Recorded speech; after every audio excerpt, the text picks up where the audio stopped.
Hello everyone, this is Filipina Akad Seminar Speaker Brittany Yashran Amendata Imam. Welcome to my vlog for an online seminar.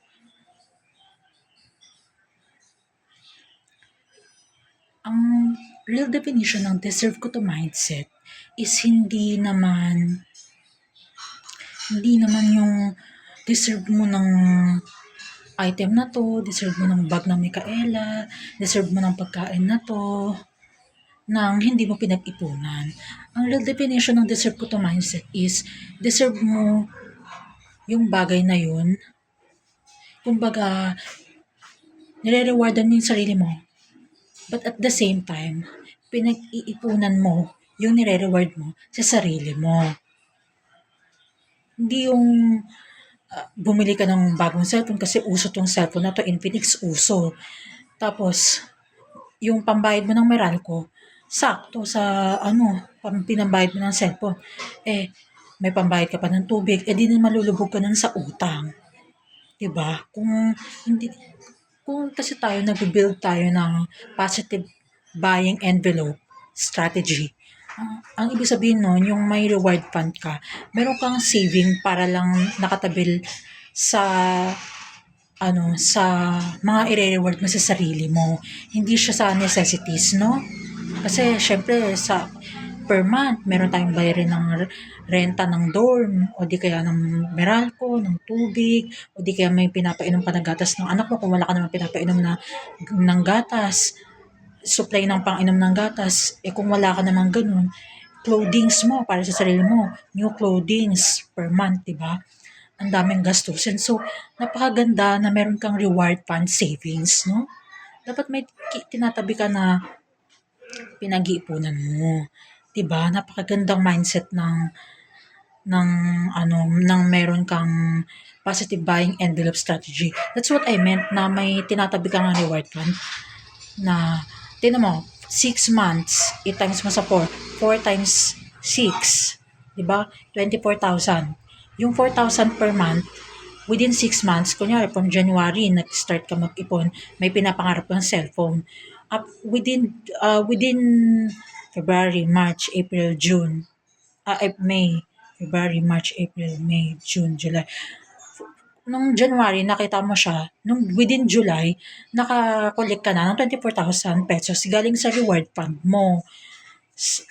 Makaka-withdraw ka na within July. Diba saglit lang naman yung buwan para mabili mo yung gusto mong item, mabili mo yung cellphone na to sa cellphone shop. Diba? Diba napakagandang strategy ng positive buying envelope strategy. Tapos, meron akong nakilala si Maya. Young worker siya, nasa 20s, babae.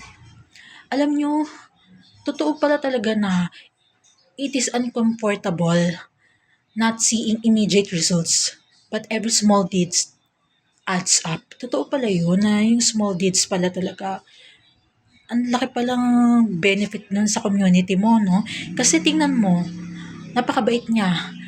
May tinulungan lang siya, nag-carry lang siya ng groceries na ang dami kasing may one cart na dala-dala yung nasa karo, may dala-dala yung old man, no?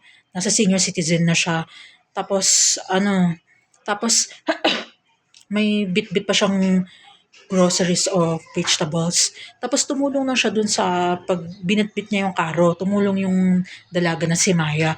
Tapos alam mo natuwa sa kanya. Tapos nilibre siya sa coffee shop ng kape. Tapos may nakatabi sila sa another table na babae, nag-rush up siya. Tapos pabalik-balik siya sa counter. Matagal pa po ba yung order ko? Ay, 5 minutes pa po. 10 minutes pa po.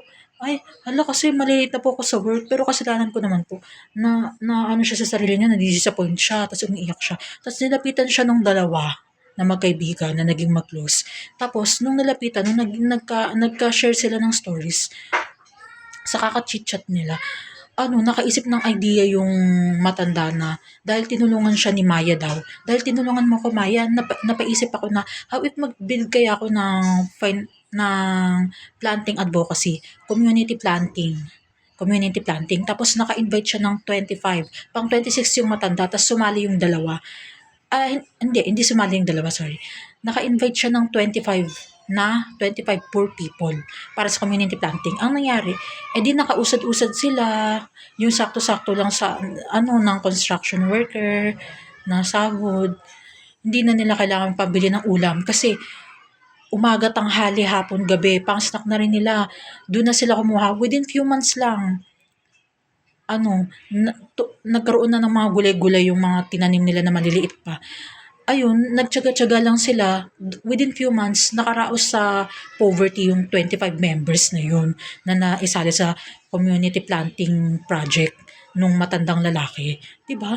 Kasi nabaitan siya kaya nakaisip siya ng advocacy. 'Di ba ang laking benefit pala, very big benefit pala in community yung having small deeds to your fellow men, no?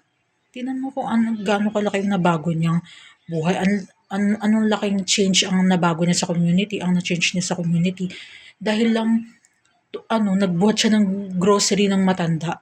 Being super respective to our fellow old people can really make a change to your community. Yan ang natutunan ko dun.